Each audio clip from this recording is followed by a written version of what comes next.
Hai, Assalamualaikum warahmatullahi wabarakatuh. Bismillahirrahmanirrahim. Alhamdulillahirrabbilalamin. Wassalatu wassalamu ala asyrafil anbiya wal mursalin wa ala alihi wa sahbihi ajma'in. Rabbi yassir wa la tu'assir, Rabbi tamim wa bihair ya karim. Okey, hari ini Uncle berada di Pantai Tanjung Aru. Okey. So, Uncle punya kedudukan di Pantai Tanjung Aru 2. Kalau kamu boleh nampak di belakang Uncle tu ada beberapa pulau-pulau kecil di Sabah. So siapa yang suka kepada pulau-pulau bolehlah datang di area Sabah. Okey. Jadi hari ini kita share balik mengenai beberapa isu perundangan syariah di bawah tajuk hibah. Okey. So yang first time join Uncle punya live atau video ni, Uncle perkenalkan diri. Nama Uncle Sufyan Ismail, merupakan pengamal perundangan syariah di negeri Sabah. Uncle selalu sharing mengenai isu-isu syariah di mahkamah syariah, terutamanya bab-bab harta pusaka, hibah, kan, untuk supaya semua follower Uncle memahami dan mengetahui tentang undang-undang syariah tu di bawah tajuk hibah. So Assalamualaikum semua. Seperti biasa saya adalah moderator kepada semua video-video Uncle seorang ini. So sebelum sesi sharing bermula, kita tekan dulu butang like dan share. Okay, kita tekan dulu butang like dan butang share sebab kita mau share kepada lebih ramai orang tentang ilmu pengurusan harta lah, lebih kurang ni, hibah di kalangan Sabahan terutamanya. So can we start? Okay, kita start dulu. Hari ini siapakah golongan sasaran bagi mereka yang perlu membuat ikatan hibah? Okey, hari ini Uncle mau cerita orang yang paling bagi Uncle mesti buat ikatan hibah. Kalau tidak buat memang sengsara ataupun bakal menanti satu tragedi lah. Tidak tahulah tragedi Oktober ke, tragedi September ke, tapi memang tragedi. Di mana golongan sasar ni ialah mereka suami isteri yang membuat combined loan ataupun membuat pinjaman perumahan bersama suami dan isteri. Jadi bagi mereka, kita tahu kebanyakan pasangan-pasangan mereka ni membeli rumah secara kongsi ataupun nama bersama disebabkan oleh harga rumah yang mungkin mahal dan memerlukan terhadap dua penama untuk membuat pinjaman perumahan tersebut.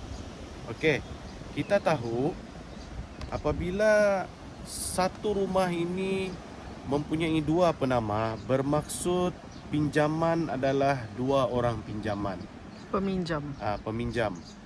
So apabila ada dua peminjam, maksudnya ada dua juga insurans cover terhadap peminjam tersebut. Maksudnya di sini, apabila berlaku kematian salah seorang, maksudnya separuh daripada nilaian harta itu adalah menjadi harta pusaka. Apabila menjadi harta pusaka, maksudnya harta itu perlu diagih-agihkan kepada ahli waris. Sama ada harta itu dibahagikan secara persetujuan maupun dibahagikan secara faraid. Jadi inilah yang selalu menjadi masalah kepada pasangan yang hidup. Apabila berlakunya kematian salah seorang daripada peminjam ataupun pembeli rumah tersebut. Okey. So Uncle cakap lagi sekali, kalaulah berlaku kematian akan menjadi masalah kepada yang pembayar yang hidup. Sebab ada dua pembayar, contoh suami dan isteri.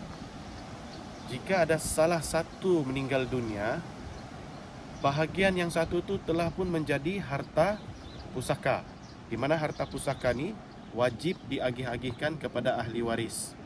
Sebab combine loan ni kita tidak tahu lagi keadaan situasi mereka, sama ada dia punya anak kah, kalau mempunyai anak adakah dia mempunyai anak lelaki.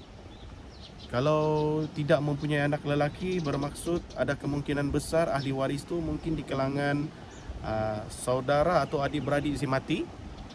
Okey, kalaupun tidak ada hak kepada adik-beradik si mati, yang confirm akan menjadi ahli waris adalah ibu bapa si mati. Okey, saya cuba ulang balik apa yang saya faham. Macam sekarang ni bila keadaan harga rumah di Sabah ni semakin hari semakin mahal.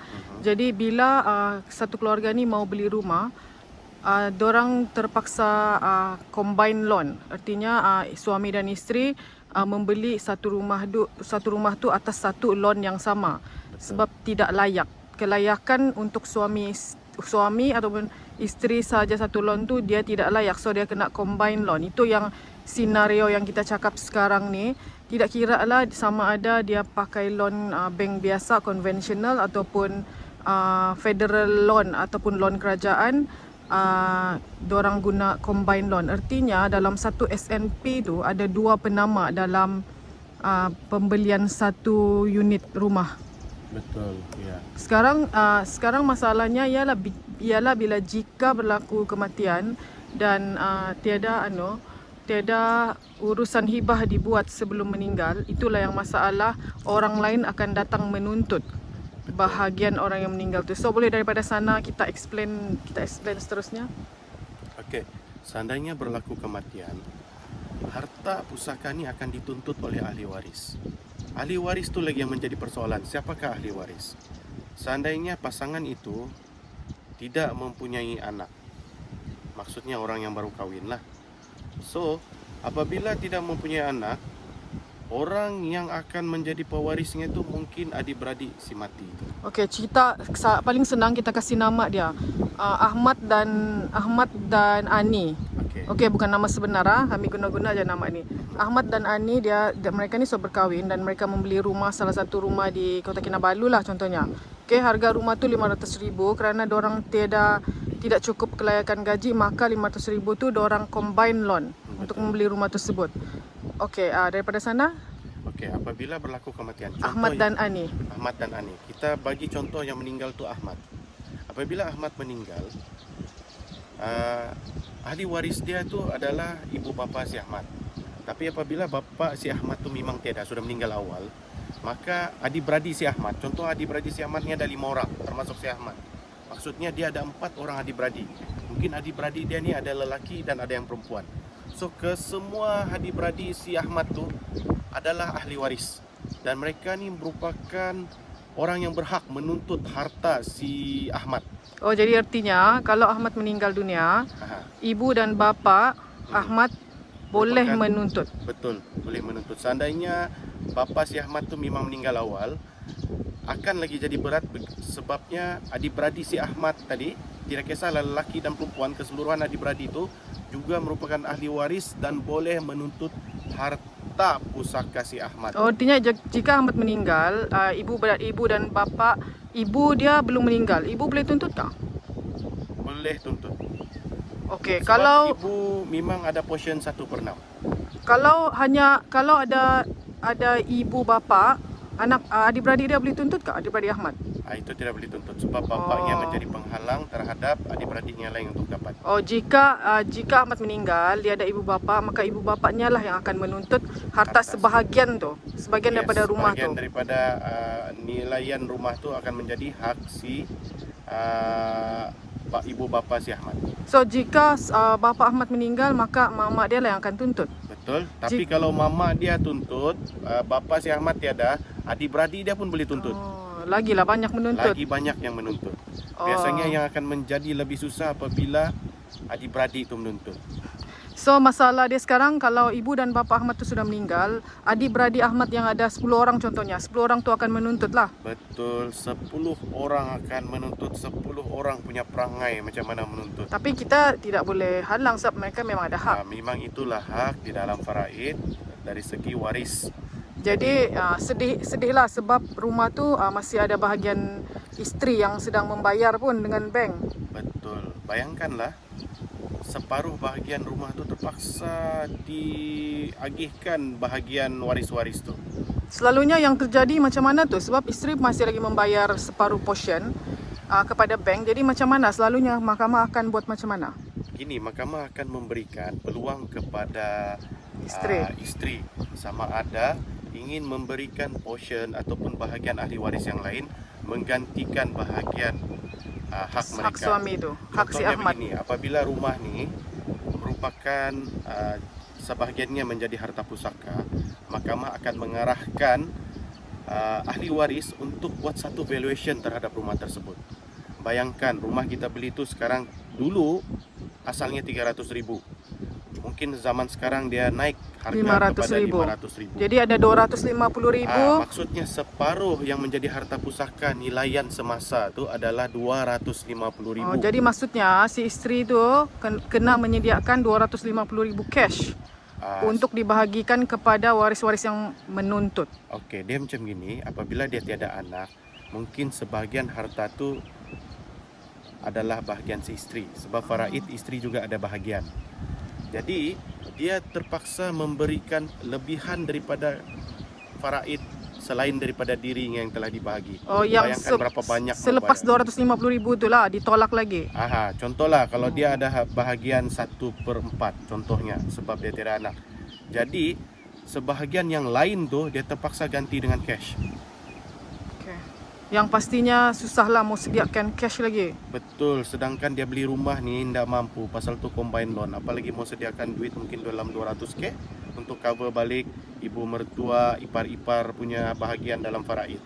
Adakah ini pernah terjadi dalam real life? Pernah terjadi, maka apabila si isteri tidak mampu untuk membayar bahagian faraid waris yang lain, mahkamah mengarahkan supaya rumah ini dijual. Terpaksa macam tu. Hasil jualan itu dibahagikan mengikut kadar faraid yang telah ditetapkan oleh mahkamah syariah. Sebab tidak ada cara lain melainkan menjual. Teruk sangatlah tu. Memang inilah yang terjadi. Jadi adakah itu perkara yang kita ingin jadi apabila sudah berlaku kematian? Jadi sebelum terjadinya keterpaksaan ini disebabkan oleh situasi terpaksa dijual, mahkamah arahkan sebab untuk melangsaikan keseluruhan hak-hak waris-waris, instrumen hibah lah akan mengeluarkan harta pusaka itu daripada menjadi harta pusaka dan jadi harta hibah. Saya cuba buat rumusan, kalau saya salah tolong betulkan. Sekarang kita cerita pasal combine loan. Ibu, suami isteri yang tidak mampu untuk membuat loan rumah, jadi mereka terpaksa combine loan, satu loan untuk dua orang pendama. So sekarang masalah dia bila suami atau isteri ni dia tidak buat ikatan hibah terlebih dahulu semasa dia hidup, bila berlakunya kematian, contohnya Ahmad dengan Ani, bila Ahmad meninggal dunia dan ibu bapa Ahmad contohnya pun sudah meninggal dunia, cuma ada 10 orang adik-beradik Ahmad yang masih hidup. 10 orang adik-beradik Ahmad ni mereka layak untuk membuat tuntutan ke atas harta separuh nama Ahmad tu. So selalu apa yang berlaku ialah si Ani ni, isteri yang masih hidup ni, dia dilema kerana harta yang dia tuntut tu walaupun tidak adil tapi itulah yang sepatutnya berlaku. Harta separuh suami dia tu dia perlu agihkan juga mengikut harta faraid. Betul? So di sinilah pentingnya ikatan hibah. Dalam 1 minit boleh tuan uncle kasih. Bagi orang yang combine loan adalah satu keperluan untuk kamu membuat ikatan hibah back to back. Maksudnya isteri menghibahkan kepada suami, suami menghibahkan kepada isteri. Agar benda ini tidak terjadi. Nanti kita akan discuss lagi di video akan datang. So harap-harap ini akan beri manfaat kepada kamu semua. Ingat, ini bukan consultation, ini bukan iklan. Ini ini hanya memberi manfaat kepada semua orang Saban. Assalamualaikum.